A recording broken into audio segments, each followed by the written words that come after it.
Hello friends, welcome to brothers finance and good evening. ಇವತ್ತಿನ market updates ಏನಂದ್ರೆ Sensex 323 points gain ಆಗಿ 81,425 ಅಲ್ಲಿ close ಆಗಿದೆ. ನಿಫ್ಟಿ 104 ಪಾಯಿಂಟ್ಸ್ ಗೇನ್ ಆಗಿ 24,973 ಅಲ್ಲಿ ಕ್ಲೋಸ್ ಆಗಿದೆ. ಬ್ಯಾಂಕ್ ನಿಫ್ಟಿ 319 ಪಾಯಿಂಟ್ಸ್ ಗೇನ್ ಆಗಿ 54,536 ಅಲ್ಲಿ ಕ್ಲೋಸ್ ಆಗಿದೆ. ಫ್ರೆಂಡ್ಸ್, ಇವತ್ತು ಮಾರ್ಕೆಟ್ ನೋಡಿದ್ರ ಸ್ವಲ್ಪ ಪಾಸಿಟಿವ್ ಆಗಿ ರಿಯಾಕ್ಟ್ ಆಗಿದಾವೆ. ಅದ್ರಲ್ಲೂ ಮಿಡ್ ಅಂಡ್ ಸ್ಮಾಲ್ ಕ್ಯಾಪ್ಸ್ ನೋಡ್ಕೊಂಡ್ರೆ ನಿಯರ್ಲಿ 1% ವರೆಗೂ ಪಾಸಿಟಿವ್ ಆಗಿ ರಿಯಾಕ್ಟ್ ಆಗಿದಾವೆ. ಫಸ್ಟ್ ಇವತ್ತು ನಮ್ಮ ಮಾರ್ಕೆಟ್ ಈ ತರ ಪಾಸಿಟಿವ್ ಆಗಿ ರಿಯಾಕ್ಟ್ ಆಗೋದಕ್ಕೆ ರೀಸನ್ ಏನು ಅಂತ ನೋಡ್ಕೊಂಡ್ರೆ, ಡೊನಾಲ್ಡ್ ಟ್ರಂಪ್ ಅವರು ಅವ್ರ ಟ್ರೂತ್ ಸೋಷಿಯಲ್ ಮೀಡಿಯಾ ಅಕೌಂಟ್ ಅಲ್ಲಿ ನಮ್ಮ ಇಂಡಿಯಾ ರಿಲೇಟೆಡ್ ಆಗಿ ಮತ್ತೆ ಸ್ವಲ್ಪ ಪಾಸಿಟಿವ್ ಸ್ಟೇಟ್ಮೆಂಟ್ಸ್ ಮಾಡಿದ್ದಾರೆ. ಏನಂದ್ರೆ, ಇವಾಗ ಮೋದಿ ಅವ್ರು ನೋಡ್ಕೊಂಡ್ರೆ ನನ್ಗೆ ತುಂಬಾನೇ ಒಳ್ಳೆ ಸ್ನೇಹಿತರು, ಮತ್ತೆ ಇವಾಗ ಇಂಡಿಯಾ ಮತ್ತೆ US ಮಧ್ಯ ಇವಾಗ ಏನ್ ಟ್ರೇಡ್ ನೆಗೋಸಿಯೇಷನ್ಸ್ ನಡೀತಾ ಇದೆ ಇದೆಲ್ಲ ತುಂಬಾನೇ ಪಾಸಿಟಿವ್ ಆಗಿ ನಡೀತಾ ಇದೆ.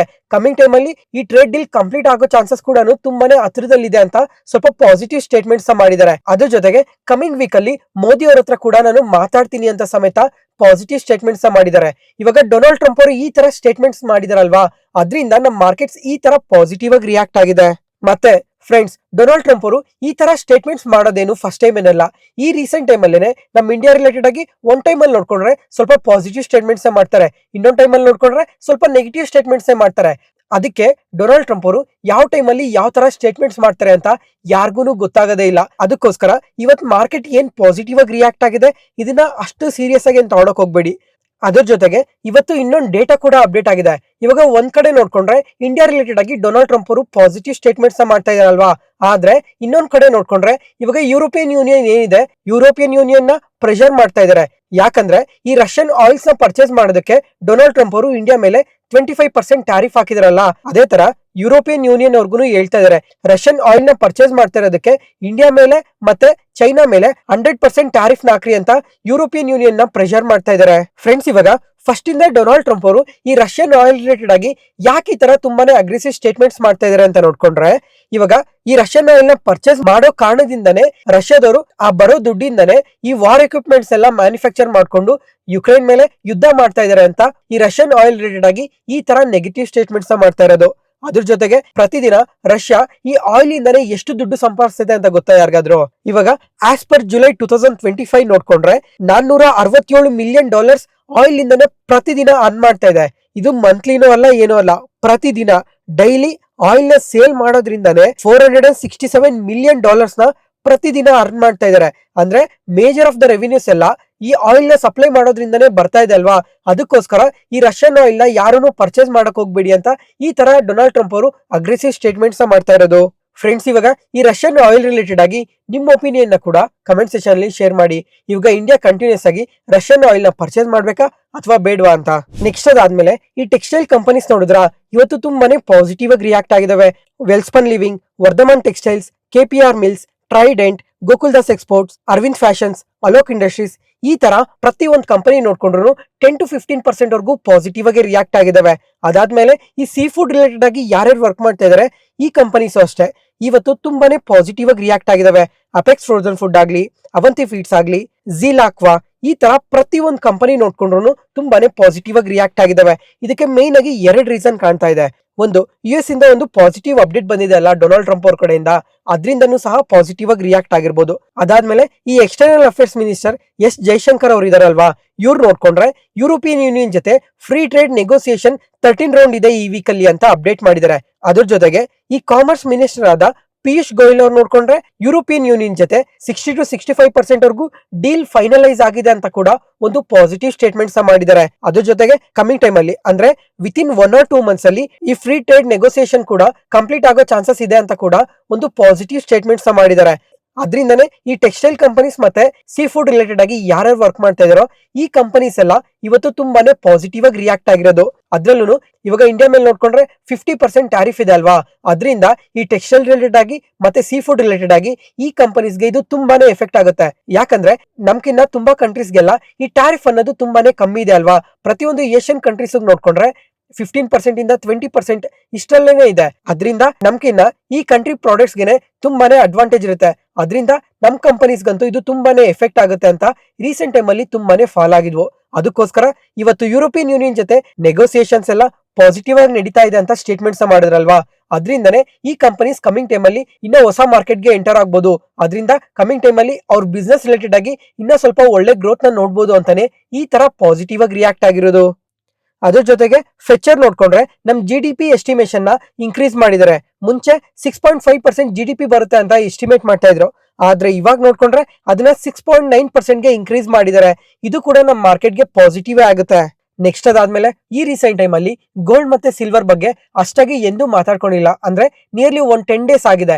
10 ಡೇಸ್ ಗಿನ್ನ ಮುಂಚೆ ನೋಡ್ಕೊಂಡ್ರೆ ತುಂಬಾ ಸಲನೇ ಮಾತಾಡ್ಕೊಂತ ಬಂದ್ವಿ. ಫಸ್ಟ್ ಇವಾಗ ಗೋಲ್ಡ್ ಬಗ್ಗೆ ಮಾತಾಡ್ಕೊಳ್ಳೋಣ. ಇವಾಗ ಗೋಲ್ಡ್ ನೋಡ್ಕೊಂಡ್ರೆ ಪ್ರತಿದಿನ ಆಲ್ ಟೈಮ್ ಹೈಸ್ ನ ಟಚ್ ಮಾಡ್ತಾನೆ ಇದೆ.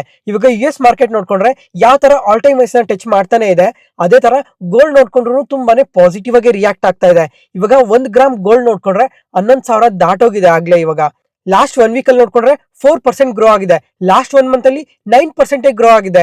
ಏನಕ್ಕೆ ಈ ತರ ಗೋಲ್ಡ್ ಪ್ರತಿದಿನ ತುಂಬಾನೇ ಪಾಸಿಟಿವ್ ಆಗಿ ಗ್ರೋ ಆಗ್ತಾ ಇದೆ ಅಂತ ನೋಡ್ಕೊಂಡ್ರೆ ಗ್ಲೋಬಲ್ ಅನ್ಸರ್ಟನಿಟೀಸ್ ಇಂದ ಮತ್ತೆ ಫೆಡ್ ಚೇರ್ಮನ್ ಅವರು ಇವಾಗ ರೇಟ್ ಕಟ್ ಮಾಡ್ತಾರೋ ಇಲ್ವೋ ಅನ್ನೋ ಒಂದು ಡೌಟ್ ಇಂದ ಕೂಡ ಈ ತರ ರಿಯಾಕ್ಟ್ ಆಗ್ತಾ ಇದೆ. ಅದ್ರ ಜೊತೆಗೆ ಈ ಸೆಂಟ್ರಲ್ ಬ್ಯಾಂಕ್ಸ್ ಏನಿದಾವೆ ಇವ್ರು ನೋಡ್ಕೊಂಡ್ರೆ ಗೋಲ್ಡ್ ರಿಸರ್ವ್ಸ್ ನ ತುಂಬಾನೇ ಇನ್ಕ್ರೀಸ್ ಮಾಡ್ಕೊಂತಾನೆ ಬರ್ತಾ ಇದಾರೆ. ಅದ್ರ ಜೊತೆಗೆ ಈ ಡಾಲರ್ ನೋಡ್ಕೊಂಡ್ರೆ ಕಂಟಿನ್ಯೂಸ್ ಆಗಿ ಫಾಲ್ ಆಗ್ತಾನೆ ಇದೆ. ಈ ತರ ಮಲ್ಟಿಪಲ್ ರೀಸನ್ಸ್ ಇಂದ ಗೋಲ್ಡ್ ಪ್ರೈಸಸ್ ನೋಡ್ಕೊಂಡ್ರೆ ತುಂಬಾನೇ ಪಾಸಿಟಿವ್ ಆಗಿ ಗ್ರೋ ಆಗ್ತಾ ಇದಾವೆ. ಮತ್ತೆ ಫ್ರೆಂಡ್ಸ್ ಇವಾಗ ಈ ಗೋಲ್ಡ್ ಬಗ್ಗೆ ತುಂಬಾ ಸಲನೇ ಮಾತಾಡ್ಕೊಂಡಿದ್ವಿ. ಇವಾಗ ಲಾಸ್ಟ್ 1 ಇಯರ್ ಅಲ್ಲಿ ನೋಡ್ಕೊಂಡ್ರೆ ನಿಫ್ಟಿ ಯಾವ್ದೇ ತರ ರಿಟರ್ನ್ಸ್ ಕೊಟ್ಟಿಲ್ಲ ಅಂತ ನಿನ್ನೆ ಮತ್ತೆ ಮೊನ್ನೆ ಮಾರ್ಕೆಟ್ ನ್ಯೂಸ್ ಅಲ್ಲಿ ಮಾತಾಡ್ಕೊಂಡಿದ್ವಿ. ಅದೇ ಇವಾಗ ಲಾಸ್ಟ್ 1 ಇಯರ್ ಅಲ್ಲಿ ಗೋಲ್ಡ್ ನೋಡ್ಕೊಂಡ್ರೆ 40% ರಿಟರ್ನ್ಸ್ ಕೊಟ್ಟಿದೆ. ಮತ್ತೆ ಈ ತರ ಗೋಲ್ಡ್ ಪ್ರೈಸಸ್ ಇನ್ಕ್ರೀಸ್ ಆಗ್ತಾ ಇರೋದಕ್ಕೆ ಇವಾಗ ಫಿಸಿಕಲ್ ಗೋಲ್ಡ್ ನ ಬೈ ಮಾಡೋದಕ್ಕೂ ಎಷ್ಟೊಂದ್ ಜನ ತುಂಬಾನೇ ಯೋಚನೆ ಮಾಡ್ತಾ ಇದಾರೆ. ಯಾಕಂದ್ರೆ 1 ಗ್ರಾಮ್ 24 ಕ್ಯಾರೆಟ್ ಬಂಗಾರ ನೋಡ್ಕೊಂಡ್ರೆ 11,000ಕ್ಕೆ ರೀಚ್ ಆಗಿದೆ ಅಲ್ವಾ. ಅದಕ್ಕೆ ಇವಾಗ ಜನಗಳು ಗೋಲ್ಡ್ ನ ಬೈ ಮಾಡೋದಕ್ಕೂ ಸಮೇತ ಯೋಚನೆ ಮಾಡ್ತಾನೆ ಇದಾರೆ. ಅದ್ರ ಜೊತೆಗೆ ಇವಾಗ ಗೋಲ್ಡ್ ನ ಬೈ ಮಾಡಕ್ ಆಗ್ತಿಲ್ಲ ಅಲ್ವಾ, ಅದಕ್ಕೋಸ್ಕರ ಇವಾಗ ಗೋಲ್ಡ್ ETF ಅಲ್ಲಿ ನೋಡ್ಕೊಂಡ್ರೆ ತುಂಬಾನೇ ಇನ್ಫ್ಲೋಸ್ ಬರ್ತಾ ಇದಾವೆ. ಇವಾಗ ಈ ಆಗಸ್ಟ್ ಮಂತ್ ಅಲ್ಲಿ ನೋಡ್ಕೊಂಡ್ರೆ 205 ಕೋಟಿ, ಇನ್ನೊಂದ್ಸಲ ಕೇಳಿಸ್ಕೊಳ್ಳಿ, 205 ಕೋಟಿ ಇನ್ಫ್ಲೋಸ್ ಬಂದಿದೆ. ಇಯರ್ ಆನ್ ಇಯರ್ ಅಲ್ಲಿ 67% ಇನ್ಕ್ರೀಸ್ ಆಗಿದೆ ಅಂತ ಡೇಟಾ ಕೂಡ ಅಪ್ಡೇಟ್ ಆಗಿದೆ. ಅದ್ರ ಜೊತೆಗೆ ಫ್ರೆಂಡ್ಸ್ ನೀವು ಇಮೇಜ್ ನ ನೋಡ್ಬೋದು, ಯಾವ್ಯಾವ ಮಂತ್ ಅಲ್ಲಿ ಈ ಗೋಲ್ಡ್ ETF ಅಲ್ಲಿ ಎಷ್ಟೆಷ್ಟು ಇನ್ಫ್ಲೋಸ್ ಬಂದಿದೆ ಅಂತ ಇಲ್ಲೇ ಕ್ಲಿಯರ್ ಆಗಿ ಗೊತ್ತಾಗುತ್ತೆ. ಹೈಯೆಸ್ಟ್ ಬಂದಿರೋದು ಅಂದ್ರೆ ಈ ಜಾನ್ ಮಂತ್ ಅಲ್ಲಿ. ಯಾಕಂದ್ರೆ ಅವಾಗ ಅಲ್ವಾ ಡೊನಾಲ್ಡ್ ಟ್ರಂಪ್ ಅವರು ಪ್ರೆಸಿಡೆಂಟ್ ಆಗಿ ಪ್ರಮಾಣ ಸ್ವೀಕಾರ ಮಾಡಿದ್ದು. ಆ ಟೈಮ್ಗೆಲ್ಲ ಗ್ಲೋಬಲ್ ಅನ್ಸರ್ಟನಿಟೀಸ್ ಎಲ್ಲ ಕಂಪ್ಲೀಟ್ ಆಗಿ ಶುರು ಆಗೋಗಿದ್ವು. ಅದಕ್ಕೋಸ್ಕರನೇ ಪ್ರತಿಯೊಬ್ರು ಗೋಲ್ಡ್ ಅಲ್ಲಿ ತುಂಬಾನೇ ಇನ್ವೆಸ್ಟ್ ಮಾಡ್ತಾ ಬಂದ್ರು.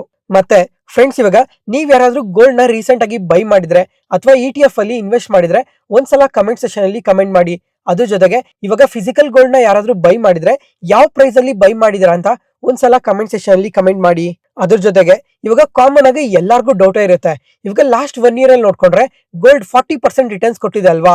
ಕಮಿಂಗ್ ಇಯರ್ಸ್ ಅಲ್ಲೂ ಗೋಲ್ಡ್ ಇದೇ ತರ ಪಾಸಿಟಿವ್ ಆಗಿ ರಿಯಾಕ್ಟ್ ಆಗುತ್ತಾ, ಗೋಲ್ಡ್ ಅಲ್ಲಿ ನಾವ್ ಇವಾಗ ಇನ್ವೆಸ್ಟ್ ಮಾಡಿದ್ರೆ ಒಳ್ಳೇದ ಅಲ್ವಾ ಅಂತ ಪ್ರತಿಯೊಬ್ಬರಿಗೂ ಡೌಟ್ ಇರುತ್ತೆ. ಅದಕ್ಕೆ ಇವಾಗ ಒಂದು ಸಿಂಪಲ್ ಆಗಿ ಹೇಳ್ತೀನಿ ನೋಡಿ. ಇವಾಗ ಗ್ಲೋಬಲಿ ನೋಡ್ಕೊಂಡ್ರೆ ಅನ್ಸರ್ಟನಿಟೀಸ್ ಇದೇ ತರನೇ ಕಂಟಿನ್ಯೂ ಆಗ್ತಾ ಹೋದ್ರೆ ಗೋಲ್ಡ್ ಪ್ರೈಸಸ್ ಕೂಡ ಇದೇ ತರನೇ ಕಂಟಿನ್ಯೂಸ್ ಆಗಿ ಇನ್ಕ್ರೀಸ್ ಆಗ್ತಾನೆ ಹೋಗ್ತಾ ಇರುತ್ತೆ. ಇವಾಗ ಗ್ಲೋಬಲಿ ಈ ಅನ್ಸರ್ಟನಿಟೀಸ್ ಎಲ್ಲ ಸ್ವಲ್ಪ ಸೆಟಲ್ ಡೌನ್ ಆದ್ರೆ ಅವಾಗ ಗೋಲ್ಡ್ ಸ್ವಲ್ಪ ಸೈಡ್ ವೇಸ್ ಅಲ್ಲಿ ಇರುತ್ತೆ ಹೊರತು ಗೋಲ್ಡ್ ಏನು ಕಂಪ್ಲೀಟ್ ಆಗಿ ಫಾಲ್ ಆಗೋಗಲ್ಲ. ಅಂದ್ರೆ ಇವಾಗ 10 ಗ್ರಾಮ್ ಗೋಲ್ಡ್ ನೋಡ್ಕೊಂಡ್ರೆ ನಿಯರ್ಲಿ 1,10,000 ಟಚ್ ಆಗಿದೆ ಅಲ್ವಾ. ಅಲ್ಲಿಂದ 90,000ಗೋ 80,000ಗೋ ಗೋಲ್ಡ್ ಏನು ಫಾಲ್ ಆಗೋಗಲ್ಲ. ಅದಕ್ಕೋಸ್ಕರ ಗೋಲ್ಡ್ ಅಲ್ಲಿ ಇನ್ವೆಸ್ಟ್ ಮಾಡೋರು ಲಾಂಗ್ ಟರ್ಮ್ ಗೆ ಯೋಚನೆ ಮಾಡ್ತಾ ಪ್ರಾಪರ್ ಆಗಿ ಅಲೋಕೇಶನ್ ನ ಕೊಡಿ. ಮತ್ತೆ ಇವಾಗ ಗೋಲ್ಡ್ ಬಗ್ಗೆ ಮಾತಾಡ್ಕೊಂಡಲ್ವಾ, ನೆಕ್ಸ್ಟ್ ಅದಾದ್ಮೇಲೆ ಸಿಲ್ವರ್ ಬಗ್ಗೆ ಮಾತಾಡ್ಕೊಳ್ಳೋಣ. ಸಿಲ್ವರ್ ಬಗ್ಗೆ ಆದ್ರೆ ಮಲ್ಟಿಪಲ್ ಟೈಮ್ಸ್ ಮಾತಾಡ್ಕೊಂಡಿದ್ವಿ. ಇವಾಗ ಒಂದ್ಸಲ ಚಾನೆಲ್ ಒಳಗಡೆ ಹೋಗಿ ಚೆಕ್ ಮಾಡಿ ನೋಡಿ. ನಾನು ತುಂಬಾ ಸಲ ತಮ್ನೈಲ್ ಅಲ್ಲೇನೆ ಮೆನ್ಷನ್ ಮಾಡಿದ್ದೆ, ಬೆಳ್ಳಿ ಏನಿದೆ ಇದು ನೆಕ್ಸ್ಟ್ ಬಂಗಾರ, ಬೆಳ್ಳಿ ತುಂಬಾನೇ ಪಾಸಿಟಿವ್ ಆಗಿ ಗ್ರೋ ಆಗೋ ಚಾನ್ಸಸ್ ಜಾಸ್ತಿ ಇದೆ ಅಂತ ತುಂಬಾ ಸಲನೇ ಮೆನ್ಷನ್ ಮಾಡಿದೆ. ಲಾಸ್ಟ್ 2 ಮಂತ್ಸ್ ಹಿಂದೆ, 3 ಮಂತ್ಸ್ ಹಿಂದೆ, 6 ಮಂತ್ಸ್ ಹಿಂದೆ ಸಮೇತ ಈ ತರ ಎಲ್ಲ ಮೆನ್ಷನ್ ಮಾಡಿದೆ. ಇವಾಗ ಸಿಲ್ವರ್ ನೋಡ್ಕೊಂಡ್ರೆ ಲಾಸ್ಟ್ 1 ಇಯರ್ ಅಲ್ಲಿ ಎಬವ್ 42% ರಿಟರ್ನ್ಸ್ ಕೊಟ್ಟಿದೆ. ಏನಕ್ಕೆ ಈ ತರ ತುಂಬಾನೇ ಪಾಸಿಟಿವ್ ಆಗಿ ರಿಯಾಕ್ಟ್ ಆಗ್ತಾ ಇದೆ ಅಂದ್ರೆ ಇಂಡಸ್ಟ್ರಿಯಲ್ ಡಿಮ್ಯಾಂಡ್ ಇಂದಾನೆ ಈ ತರ ಪಾಸಿಟಿವ್ ಆಗಿ ರಿಯಾಕ್ಟ್ ಆಗ್ತಾ ಇರೋದು. ಇವಾಗ ಸೆಪ್ಟೆಂಬರ್ 30th ನೋಡ್ಕೊಂಡ್ರೆ ಒಂದೇ ದಿನದಲ್ಲೇನೆ ಕೆಜಿಗೆ 5,000 ಒಂದೇ ದಿನ ಬೆಳೆದಿದೆ. ಮತ್ತೆ ನಿನ್ನೆ ನೋಡ್ಕೊಂಡ್ರು ಅಷ್ಟೇ ಕೆಜಿ ಮೇಲೆ ನಿಯರ್ಲಿ 5,000 ವರೆಗೂ ಪಾಸಿಟಿವ್ ಆಗಿ ರಿಯಾಕ್ಟ್ ಆಗಿತ್ತು. ಅದಾದ್ಮೇಲೆ ಕ್ಲೋಸಿಂಗ್ ಟೈಮ್ ನೋಡ್ಕೊಂಡ್ರೆ ನಿಯರ್ಲಿ 3,000 ಪಾಸಿಟಿವ್ ಅಲ್ಲೇ ಕ್ಲೋಸ್ ಆಗಿದೆ. ಮತ್ತೆ ಇವತ್ ನೋಡ್ಕೊಂಡ್ರೆ ಸ್ವಲ್ಪ ನೆಗೆಟಿವ್ ಆಗಿದೆ. ಯಾಕಂದ್ರೆ ಮಾರ್ಕೆಟ್ ಅಲ್ಲಿ ಸ್ವಲ್ಪ ಪಾಸಿಟಿವ್ ಮೂಮೆಂಟಮ್ ಇದೆ ಅಲ್ವಾ, ಅದರಿಂದ ಈ ಗೋಲ್ಡ್ ಮತ್ತೆ ಸಿಲ್ವರ್ ನೋಡ್ಕೊಂಡ್ರೆ ಸ್ವಲ್ಪ ಡ್ರಾಪ್ ಆಗಿದೆ. ಆದ್ರೆ ನೋಡ್ಬೇಕು ಕಮಿಂಗ್ ಟೈಮ್ ಅಲ್ಲೂ ಸಮೇತ ಇದೇ ತರ ಅನ್ಸರ್ಟನಿಟೀಸ್ ಇನ್ಕ್ರೀಸ್ ಆದ್ರೂ ಗೋಲ್ಡ್ ಪ್ರೈಸಸ್ ಆಟೋಮೆಟಿಕ್ ಆಗಿ ಇನ್ಕ್ರೀಸ್ ಆಗುತ್ತೆ. ಅದ್ರ ಜೊತೆಗೆ ಇಂಡಸ್ಟ್ರಿಯಲ್ ಡಿಮ್ಯಾಂಡ್ ಅಂತೂ ಪ್ರತಿದಿನ ಇನ್ಕ್ರೀಸ್ ಆಗ್ತಾನೆ ಇರುತ್ತೆ. ಅದರಿಂದ ಸಿಲ್ವರ್ ಪ್ರೈಸಸ್ ಆಟೋಮೆಟಿಕ್ ಆಗಿ ಇನ್ಕ್ರೀಸ್ ಆಗೋ ಚಾನ್ಸಸ್ ಕೂಡ ತುಂಬಾನೇ ಜಾಸ್ತಿ ಇರುತ್ತೆ. ಮತ್ತೆ ಫ್ರೆಂಡ್ಸ್ ನೀವ್ ಯಾರಾದ್ರೂ ಸಿಲ್ವರ್ ಅಲ್ಲಿ ಇನ್ವೆಸ್ಟ್ ಮಾಡ್ತಾ ಇದ್ರೆ ನೀವೇನಾದ್ರೂ ಫಿಸಿಕಲ್ ಸಿಲ್ವರ್ ನ ಬೈ ಮಾಡ್ತೀರಾ ಅಥವಾ ಸಿಲ್ವರ್ ETFs ಅಲ್ಲಿ ಇನ್ವೆಸ್ಟ್ ಮಾಡ್ತೀರಾ ಅಂತ ಒಂದ್ಸಲ ಕಮೆಂಟ್ ಸೆಷನ್ ಅಲ್ಲಿ ಕಮೆಂಟ್ ಮಾಡಿ. ಮತ್ತೆ ಇವಾಗ ಮೋತಿಲಾಲ್ ಓಸ್ವಾಲ್ ಇದಾರಲ್ವಾ, ಇವ್ರು ನೋಡ್ಕೊಂಡ್ರೆ ಸಿಲ್ವರ್ ನೆಕ್ಸ್ಟ್ 6 ಮಂತ್ಸ್ ಅಲ್ಲಿ 1 kg ಸಿಲ್ವರ್ ಬೆಲೆ 1,35,000ಕ್ಕೆ ರೀಚ್ ಆಗುತ್ತೆ ಅಂತ ಎಸ್ಟಿಮೇಟ್ ಮಾಡ್ತಾ ಇದ್ದಾರೆ. ಅದಾದ್ಮೇಲೆ 12 ಮಂತ್ಸ್ ಅಲ್ಲಿ ನೋಡ್ಕೊಂಡ್ರೆ 1,50,000 ರೀಚ್ ಆಗುತ್ತೆ ಅಂತ ಒಂದು ಪಾಸಿಟಿವ್ ಸ್ಟೇಟ್ಮೆಂಟ್ಸ್ ಮಾಡಿದ್ದಾರೆ. ನೋಡೋಣ ನೆಕ್ಸ್ಟ್ 6 ಮಂತ್ಸ್ ಅಥವಾ 12 ಮಂತ್ಸ್ ಒಳಗಡೆ ಸಿಲ್ವರ್ ಎಲ್ಲಿವರೆಗೂ ರೀಚ್ ಆಗುತ್ತೆ ಅಂತ. ಫ್ರೆಂಡ್ಸ್, ಪ್ರತಿಯೊಬ್ರು ಈ ಸಿಲ್ವರ್ ಬಗ್ಗೆ ನಿಮ್ಮ ಒಪಿನಿಯನ್ ಏನಿದೆ ಅಂತ ಪ್ರತಿಯೊಬ್ರು ಕಮೆಂಟ್ ಸೆಕ್ಷನ್ ಅಲ್ಲಿ ಕಮೆಂಟ್ ಮಾಡಿ. ಯಾವುದೇ ಕಾರಣಕ್ಕೂ ಮಿಸ್ ಮಾಡಕ್ ಹೋಗ್ಬೇಡಿ. ಯಾವುದೇ ಪಾಯಿಂಟ್ ಅಲ್ಲಿ ನಾನು ಹೇಳೋ ಇನ್ಫಾರ್ಮೇಶನ್ ನಿಮಗೆ ಯೂಸ್ಫುಲ್ ಅನ್ಸಿದ್ರೆ ಈ ವಿಡಿಯೋನ ಲೈಕ್ ಮಾಡಿ, ಮತ್ತೆ ನಿಮ್ಮ ಫ್ರೆಂಡ್ಸ್ ಅಲ್ಲಿ ಯಾರಿಗಾದ್ರೂ ಸ್ಟಾಕ್ ಮಾರ್ಕೆಟ್ ಬಗ್ಗೆ ಇಂಟ್ರೆಸ್ಟ್ ಇರೋರಿಗೆ ಈ ವಿಡಿಯೋಸ್ನ ಶೇರ್ ಮಾಡಿ. Next market key updates. First ಇವತ್ತು ವಿಕ್ರಮ್ ಸೋಲಾರ್ ಬಗ್ಗೆ ಮಾತಾಡ್ಕೊಬೇಕು. ರೀಸೆಂಟ್ ಆಗಿ ಈ ಕಂಪನಿ IPO ಬಂತು. IPO ಬರೋ ಟೈಮ್ ಅಲ್ಲೇನೆ ಈ ಕಂಪನಿ ಬಿಸ್ನೆಸ್ ಯಾವ ತರ ಇದೆ ಅಂತ ಪ್ರತಿ ಒಂದನ್ನು ಕಂಪ್ಲೀಟ್ ಆಗಿ ಎಕ್ಸ್ಪ್ಲೈನ್ ಮಾಡಿದ್ದೆ. ಮತ್ತೆ ಇವತ್ ನೋಡ್ಕೊಂಡ್ರೆ ಇಂಟರ್ಡೇ ಸೆಷನ್ ಅಲ್ಲಿ ನಿಯರ್ಲಿ 13% ವರೆಗೂ ಪಾಸಿಟಿವ್ ಆಗಿ ರಿಯಾಕ್ಟ್ ಆಗಿದೆ. ಇದಕ್ಕೆ ರೀಸನ್ ಏನು ಅಂತಂದ್ರೆ ಇವರು ನೆನೆ ನಮ್ಮ ಮಾರ್ಕೆಟ್ ಕ್ಲೋಸ್ ಆದ್ಮೇಲೆ Q1 ರಿಸಲ್ಟ್ಸ್ ನ ಪೋಸ್ಟ್ ಮಾಡಿದ್ದಾರೆ. ಈ ರಿಸಲ್ಟ್ಸ್ ನೋಡ್ಕೊಂಡ್ರೆ ಕಂಪ್ಲೀಟ್ಲಿ ಎಕ್ಸ್ಟ್ರಾರ್ಡಿನರಿ ರಿಸಲ್ಟ್ಸ್ ನ ಪೋಸ್ಟ್ ಮಾಡಿದ್ದಾರೆ. ಅದರಿಂದನೇ ಈ ತರ ಪಾಸಿಟಿವ್ ಆಗಿ ರಿಯಾಕ್ಟ್ ಆಗಿರೋದು. ಇವಾಗ ಇಯರ್ ಆನ್ ಇಯರ್ ಅಲ್ಲಿ ರೆವಿನ್ಯೂಸ್ ನೋಡ್ಕೊಂಡ್ರೆ 80% ಇನ್ಕ್ರೀಸ್ ಆಗಿದೆ. ಮತ್ತೆ ಪ್ರಾಫಿಟ್ಸ್ ನೋಡ್ಕೊಂಡ್ರೆ 484% ಇನ್ಕ್ರೀಸ್ ಆಗಿದೆ. ಇವಾಗ ಲಾಸ್ಟ್ ಇಯರ್ ಸೇಮ್ ಕ್ವಾರ್ಟರ್ ಅಲ್ಲಿ ನೋಡ್ಕೊಂಡ್ರೆ 22 crores ಪ್ರಾಫಿಟ್ಸ್ ನ ಪೋಸ್ಟ್ ಮಾಡಿದ್ರು. ಆದ್ರೆ ಈ ಕ್ವಾರ್ಟರ್ ಅಲ್ಲಿ 133 crores ಪ್ರಾಫಿಟ್ಸ್ ನ ಪೋಸ್ಟ್ ಮಾಡಿದ್ದಾರೆ. ಈ ತರ ಪ್ರಾಫಿಟ್ಸ್ ಇನ್ಕ್ರೀಸ್ ಆಗಿದೆ ಅಂತಾನೆ ಈ ಕಂಪನಿ ಇಷ್ಟು ಪಾಸಿಟಿವ್ ಆಗಿ ರಿಯಾಕ್ಟ್ ಆಗಿರೋದು. ಅದ್ರ ಜೊತೆಗೆ ಈ ಕ್ವಾರ್ಟರ್ ಅಲ್ಲಿ ನೋಡ್ಕೊಂಡ್ರೆ ಮಾರ್ಜಿನ್ಸ್ ಕೂಡ ಇಂಪ್ರೂವ್ ಆಗಿದೆ. ಓವರ್ ಆಲ್ ಗುಡ್ ರಿಸಲ್ಟ್ಸ್ ನ ಪೋಸ್ಟ್ ಮಾಡಿರೋದಕ್ಕೆ ಪಾಸಿಟಿವ್ ಆಗಿ ರಿಯಾಕ್ಟ್ ಆಗಿದೆ. ಮತ್ತೆ ನೀವು ಕೇಳ್ಬೋದು, ಇವಾಗ ಇಂಟರ್ಡೇ ಸೆಷನ್ ಅಲ್ಲಿ ಅಷ್ಟು ಪಾಸಿಟಿವ್ ಆಗಿ ರಿಯಾಕ್ಟ್ ಆಗಿದೆ ಕಂಪನಿ ಏನಕ್ಕೆ ಮತ್ತೆ ಫಾಲ್ ಆಯ್ತು ಅಂತ. ಇವರು ಕ್ವಾರ್ಟರ್ಲಿ ರಿಸಲ್ಟ್ಸ್ ನ ಪೋಸ್ಟ್ ಮಾಡಿದ್ಮೇಲೆ ಮ್ಯಾನೇಜ್ಮೆಂಟ್ ಅವರು ಗೈಡೆನ್ಸ್ ನ ಕೊಟ್ಟಿದ್ದಾರೆ. ಈ ಗೈಡೆನ್ಸ್ ನೋಡ್ಕೊಂಡ್ರೆ ಪಾಸಿಟಿವ್ ಆಗಿ ಕೊಟ್ಟಿದ್ದಾರೆ, ಆದ್ರೆ ಸ್ವಲ್ಪ ಚೇಂಜಸ್ ನ ಮಾಡಿದ್ದಾರೆ. ಏನಂದ್ರೆ ಇವರು IPO ಬಂದ್ರಲ್ವಾ, ಆ ಟೈಮ್ ಅಲ್ಲಿ ನೋಡ್ಕೊಂಡ್ರೆ ಈ RHP ಅಲ್ಲಿ Q2 ಅಲ್ಲಿ 5 GW ಫೆಸಿಲಿಟಿನ ಶುರು ಮಾಡ್ತೀವಿ ತಮಿಳ್ನಾಡಲ್ಲಿ ಅಂತ ಒಂದು ಪಾಸಿಟಿವ್ ಸ್ಟೇಟ್ಮೆಂಟ್ಸ್ ಮಾಡಿದ್ರು. ಆದ್ರೆ ಇವಾಗ ಅದು ಆಗ್ತಾ ಇಲ್ಲ. Q3 ಅಲ್ಲಿ ಈ 5 GW ಫೆಸಿಲಿಟಿನ ಶುರು ಮಾಡ್ತೀವಿ ಅಂತ ಒಂದು ಸ್ಟೇಟ್ಮೆಂಟ್ಸ್ ಮಾಡಿದ್ದಾರೆ. ಇವಾಗ ಡಿಲೇ ಆಗ್ತಾ ಇದೆ ಅಲ್ವಾ, ಆ ಕಾರಣದಿಂದನೇ ಈ ತರ ನೆಗೆಟಿವ್ ಆಗಿ ರಿಯಾಕ್ಟ್ ಆಗಿರೋದು. ನೆಕ್ಸ್ಟ್ ಅದಾದ್ಮೇಲೆ ಈ ಡಿಫೆನ್ಸ್ ಕಂಪನೀಸ್ ನೋಡಿದ್ರ ಇವತ್ತು ತುಂಬಾನೇ ಪಾಸಿಟಿವ್ ಆಗಿ ರಿಯಾಕ್ಟ್ ಆಗಿದಾವೆ. ಅದರಲ್ಲಿ ಇವತ್ತು MTR ಟೆಕ್ನಾಲಜೀಸ್ ನೋಡ್ಕೊಂಡ್ರೆ ಇಂಟರ್ಡೇ ಸೆಷನ್ ಅಲ್ಲಿ ನಿಯರ್ಲಿ 5% ವರೆಗೂ ಪಾಸಿಟಿವ್ ಆಗಿ ರಿಯಾಕ್ಟ್ ಆಗಿದೆ. ಯಾಕಂದ್ರೆ ಈ ಕಂಪನಿಗೆ 386 crores ಈ ಕ್ಲೀನ್ ಎನರ್ಜಿ ಮತ್ತೆ ಫ್ಯೂಯಲ್ ಸೆಲ್ ಸೆಗ್ಮೆಂಟ್ ರಿಲೇಟೆಡ್ ಆಗಿ ಒಂದು ಆರ್ಡರ್ ಬಂದಿದೆ. ಅದರಿಂದನೇ ಈ ತರ ಪಾಸಿಟಿವ್ ಆಗಿ ರಿಯಾಕ್ಟ್ ಆಗಿರೋದು. ಮತ್ತೆ ಇವಾಗ ಈ ಆರ್ಡರ್ ಏನೋ ಬಂದಿದೆ ಅಲ್ವಾ, ಈ ಆರ್ಡರ್ ನ 2 phases ಅಲ್ಲಿ ಕಂಪ್ಲೀಟ್ ಮಾಡ್ತೀವಿ ಅಂತ ಅಪ್ಡೇಟ್ ಮಾಡಿದ್ದಾರೆ. ಇವಾಗ ಮಾರ್ಚ್ 2006 ಅಲ್ಲಿ ನೋಡ್ಕೊಂಡ್ರೆ 204 crores ಇನ್ವೆಸ್ಟ್ ಮಾಡ್ತೀವಿ ಅಂತ ಹೇಳಿದ್ದಾರೆ. ಅದಾದ್ಮೇಲೆ ಜೂನ್ 2026 ಗೆ 181 crores ಇನ್ವೆಸ್ಟ್ ಮಾಡ್ತೀವಿ ಈ ಕ್ಲೀನ್ ಎನರ್ಜಿ ಮತ್ತೆ ಫ್ಯೂಯಲ್ ಸೆಲ್ ಸೆಗ್ಮೆಂಟ್ ರಿಲೇಟೆಡ್ ಆಗಿ ಅಂತ ಒಂದು ಪಾಸಿಟಿವ್ ಅಪ್ಡೇಟ್ ಮಾಡಿದ್ದಾರೆ. ಅದರಿಂದನೇ ಈ ತರ ಪಾಸಿಟಿವ್ ಆಗಿ ರಿಯಾಕ್ಟ್ ಆಗಿರೋದು. ಅದ್ರ ಜೊತೆಗೆ ಬರೀ ಈ ಕಂಪನಿ ಮಾತ್ರನೇ ಅಲ್ಲ, ಇವತ್ತು ಕೊಚಿನ್ ಶಿಪ್ ಯಾರ್ಡ್ ಆಗ್ಲಿ, ಹಿಂದೂಸ್ತಾನ್ ಏರೋನಾಟಿಕ್ಸ್ ಆಗ್ಲಿ, ಇನ್ನ ತುಂಬಾನೇ ಕಂಪನೀಸ್ ಎಲ್ಲ ಪಾಸಿಟಿವ್ ಆಗಿ ರಿಯಾಕ್ಟ್ ಆಗಿದಾವೆ. ಯಾಕಂದ್ರೆ ಈ ಕಂಪನೀಸ್ ರಿಲೇಟೆಡ್ ಆಗೋನು ಸ್ವಲ್ಪ ಡಿಫೆನ್ಸ್ ಆರ್ಡರ್ಸ್ ಬಂದಿದಾವೆ. ಅದರಿಂದನೇ ಪಾಸಿಟಿವ್ ಆಗಿ ರಿಯಾಕ್ಟ್ ಆಗಿರೋದು. ನೆಕ್ಸ್ಟ್ ಅದಾದ್ಮೇಲೆ ಆಟೋ ಸೆಕ್ಟರ್ ಬಗ್ಗೆ ಮಾತಾಡೋಣ. ಫ್ರೆಂಡ್ಸ್, ಈ ರೀಸೆಂಟ್ ಟೈಮ್ ಅಲ್ಲೇನೆ ಆಟೋ ಸೆಕ್ಟರ್ ಬಗ್ಗೆ ಮಾತಾಡ್ಕೊಂಡಿದ್ವಿ. ಅವತ್ತು ನೋಡ್ಕೊಂಡ್ರೆ ಆಟೋ ಕಂಪನೀಸ್ ಎಲ್ಲ ಪ್ರತಿಯೊಂದು ತುಂಬಾನೇ ಪಾಸಿಟಿವ್ ಆಗಿ ರಿಯಾಕ್ಟ್ ಆಗಿದ್ವು. ಅವತ್ತು ಬ್ಯಾಂಕ್ ಆಫ್ ಅಮೆರಿಕನ್ ಸೆಕ್ಯೂರಿಟೀಸ್ ಅವ್ರು ನೋಡ್ಕೊಂಡ್ರು ಪ್ರತಿಯೊಂದು ಆಟೋ ಕಂಪನಿಗೂ ತುಂಬಾನೇ ಬೈ ರೇಟಿಂಗ್ ನ ಕೊಟ್ಟು ಟಾರ್ಗೆಟ್ ಪ್ರೈಸ್ ನ ಇನ್ಕ್ರೀಸ್ ಮಾಡಿದ್ರು. ಮತ್ತೆ ಇವಾಗ ನೋಡ್ಕೊಂಡ್ರೆ ಮೋರ್ಗನ್ ಸ್ಟ್ಯಾನ್ಲಿ ಅವ್ರು ಇದಾರಲ್ವಾ, ಇವರು ಮುಂಚೆನೆ ಪಾಸಿಟಿವ್ ರೇಟಿಂಗ್ ನ ಕೊಟ್ಟಿದ್ರು. ಇವಾಗ ಆ ರೇಟಿಂಗ್ ನ ರೀರೇಟಿಂಗ್ ಮಾಡಿ ಮತ್ತೆ ಟಾರ್ಗೆಟ್ ಪ್ರೈಸ್ ನ ತುಂಬಾನೇ ಇನ್ಕ್ರೀಸ್ ಮಾಡಿದ್ದಾರೆ. ಯಾಕಂದ್ರೆ ಈ ದಸರಾ ಟೈಮ್ ಅಲ್ಲಿ ಮತ್ತೆ ದಿವಾಲಿ ಟೈಮ್ ಅಲ್ಲಿ ಏನಿದೆ ಈ GST 2.0 ಅಲ್ಲಿ ಈ ಕಾರ್ ಪ್ರೈಸಸ್ ಎಲ್ಲ ಕಮ್ಮಿ ಆಗಿದಾವಲ್ವಾ, ಅದ್ರ ಜೊತೆಗೆ ಪ್ರತಿಯೊಂದು ಕಾರ್ ಮೇಕರ್ನು ಕಂಪ್ಲೀಟ್ GST ರಿಡಕ್ಷನ್ ಏನಿದೆ ಇದನ್ನ ಕಸ್ಟಮರ್ಸ್ ಗೆನೆ ಕೊಡ್ತೀವಿ ಅಂತ ಒಂದು ಪಾಸಿಟಿವ್ ಡೇಟಾ ಕೂಡ ರಿಲೀಸ್ ಮಾಡಿ ಅವ್ರ ಪ್ರೈಸಸ್ ಎಲ್ಲ ಚೇಂಜ್ ಮಾಡಿದಾರಲ್ವಾ, ಅದರಿಂದ ಸೇಲ್ಸ್ ಕೂಡ ಕಮಿಂಗ್ ಟೈಮ್ ಅಲ್ಲಿ ತುಂಬಾನೇ ಇನ್ಕ್ರೀಸ್ ಆಗುತ್ತೆ ಅಂತ ಇವಾಗ ಮೋರ್ಗನ್ ಸ್ಟ್ಯಾನ್ಲಿ ಅವರು ರೀರೇಟಿಂಗ್ ನ ಕೊಟ್ಟು ಟಾರ್ಗೆಟ್ ಪ್ರೈಸ್ ನ ಇನ್ಕ್ರೀಸ್ ಮಾಡಿದ್ದಾರೆ. ಫ್ರೆಂಡ್ಸ್, ಇವಾಗ ನೀವು ಒಂದ್ಸಲ ಸ್ಕ್ರೀನ್ ಮೇಲೆ ನೋಡ್ಬೋದು ಯಾವ್ಯಾವ ಕಂಪನೀಸ್ಗೆ ಯಾವ ತರ ರೇಟಿಂಗ್ ಕೊಟ್ಟಿದ್ದಾರೆ, ಎಷ್ಟೆಷ್ಟು ಟಾರ್ಗೆಟ್ ಪ್ರೈಸ್ ನ ಇನ್ಕ್ರೀಸ್ ಮಾಡಿದ್ದಾರೆ ಅಂತ ಸಮೇತ ಕ್ಲೀನ್ ಆಗಿ ನೋಡ್ಬೋದು.